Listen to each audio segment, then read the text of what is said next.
नमस्कार मंडळी, अपर्णाज किचनमध्ये मी आज एक स्पेशल रेसिपी करत आहे तुमच्या सर्वांसाठी। बघा, आज चॉकलेटचं असं मस्त फिलिंग दिसतंय। बॉबिलिनो ही इटालियन रेसिपी आहे आणि अतिशय मस्त लागते आणि 4 दिवस टिकते। ही रेसिपी मात्र तुम्ही शेवटपर्यंत पहा, कारण तुम्हाला ही कणकेपासून आपण केलेली आहे, तुम्हाला टिफिनला देता येईल, 4 दिवस टिकेल असाही मस्त प्रकार। किटी पार्टीला मैत्रिणींना नक्की आवडणार आहे, तर त्यावेळेलाही करून पहा आणि अपर्णाज किचनची रेसिपी सगळ्यांना सांगा। पाहत राहा अपर्णा पेंडुरकर किंवा अपर्णाज किचन। किती सुंदर पदार्थ आहे बघा। तो करण्यासाठी आपल्याला 1 कप दूध घ्यायचे। इथे तुम्ही पाणी घेतलं तरी चालेल। दूध हे कोमट आहे, म्हणजे फार गरमही नाही आहे आणि फार गार पण नाही, कोमट दूध घ्यायचं। त्याच्यामध्ये आपण 1 टीस्पून साखर घातलेली आहे आणि आता आपण घालणार आहे याच्यामध्ये यीस्ट, ड्राय यीस्ट घ्यायचं। आपण ब्रेडला वगैरे जे यीस्ट वापरलं जातं तेच यीस्ट, हे 1 टीस्पून आपण साधारण पाव किलो पिठासाठी घ्यायचं आहे। बघा, असे यीस्ट भिजण्यासाठी आपल्याला कोमट दूध लागतं, साखरही लागते। साखरेमुळे यीस्ट चांगलं भिजतं, त्याचं फूड असतं ते। आणि मैदा किंवा कणिक, तर मी इथे कणिक घेतलेली आहे। 1 चमचाभर अशी वरच्यावर भुरभुरायची आणि हे झाकून ठेवायचं। महत्त्वाची टीप यात काय आहे की दूध फार गरम करू नका, की जेणेकरून यीस्टचे हे खराब होईल, कोमट लागतं। हे झाकून ठेवते आता मी 10 मिनिट, 10 ते 15 मिनिटं झाकून ठेवलंय। बघा कसं फुगलेलं आहे, दिसतंय आपल्याला की हे असं फुगतं यीस्ट। कधीही तुम्ही ड्राय यीस्ट वापरा किंवा साधं यीस्ट वापरा, पण ते पूर्ण फुगलेलं आहे। आणि आता आपण इथे 1 कप कणिक आणि 1 कप मैदा असं मी दोन्ही घेतलेलं आहे आणि ते असं मळणार आहे आता। हे बघा, हातानेच मळायचं। इथे यामध्ये आपल्याला मीठ घालायचं आहे, साधारण अर्धा चमचा आपण मीठ घातलेलं आहे। जेवढं मावेल तेवढं घालायचं, कमी जास्त मावू शकतं। ही कणिक आहे तर मैदा होता, नुसती कणिक घ्या, नुसता मैदा घ्या, पण कणकेने आणि मैद्याने दोन्ही मिक्स केलं की व्यवस्थित होतं। गरज लागेल तेवढं आता पाणीही घालायचं आहे। आपण 1 तासभर हे भिजत ठेवलं होतं। बघा किती छान फुगलेलं आहे आणि त्याला जाळी पण किती छान पडलेली आहे, दिसतंय आपल्याला। हे बघा, अगदी मस्त असे फुगले, जाळी दिसते बघा, किती जाळी छान पडलेली आहे। आता आपल्याला काय करायचं आहे, यामध्ये 1 चमचाभर लोणी किंवा रिफाईंड ऑइल घालायचं आहे। तुम्ही काही घालू शकता। मी आता इथे बटर घेतलं आहे, हे बघा इकडे, हे बघा बटर घेतलेलं आहे। हे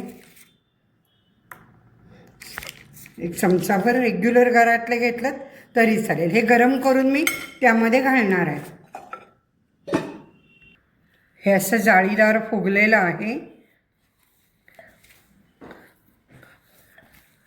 आपण आता यावरती 1-2 चमचे असं बटर ओततोय। हे बघा, सुरुवातीला घातलं ना तर जास्त व्यवस्थित फुगत नाही असं म्हणतात। अतिशय अप्रतिम मस्त रेसिपी आहे ही आणि हेल्दीही आहे। मुलांना, मोठ्यांना सगळ्यांना आवडणार आणि 4 दिवस तरी टिकणारी आहे, त्यामुळे घरामध्ये आपल्याला करून ठेवले तरी नक्की आवडेल। एक डोनेटचा वेगळा प्रकार थोडासा। आता इथे आपण बटर घातलं आणि एकसारखे छोटे असे गोळे करणार आहे। बघा, आपल्याला मध्यम आकाराचे करायचे आहे ते। इथे आपण बटर पेपर घेतलेला आहे बघा, 4 बटर पेपराचे मी हे घेतलेले आहे। आणि या बटर पेपरला थोडंसं तुम्ही असं मैदा बुरबुरा किंवा कुठलंही पीठ बुरबुरा नाहीतर तेल लावलं तरी चालेल। आणि हे जे आपण गोळे असे केलेले आहेत हे 10 मिनिट ठेवायचे, म्हणजे ते फुगणार आहेत। मी अगदी व्यवस्थित रेसिपी सांगत आहे। हे मैदा म्हणजे पीठ ह्याला चिटकू नये घालताना आपण, म्हणून। हे बघा, असं आपण हे एकसारखं करून केले की हे पीस व्यवस्थित एकसारखे होतात। आणि मग हे आपण असं बटर पेपरवरती ठेवलेले आहेत, नुसते ठेवले तरी हरकत नाही। साधारण 15 मिनटं आपण हे झाकून ठेवलेले होते असे बटर पेपरवरती घेऊन 10 ते 15 मिनटं. आणि आता आपण इकडे तेल ही गरम करत ठेवलेलं आहे. हे तळून घ्यायचे आहेत बोंबोलोनी. हे कागदात सकट असे घालायचे आहेत आपल्याला, बटर पेपर सकट घालायचे म्हणजे ते व्यवस्थित बसतात.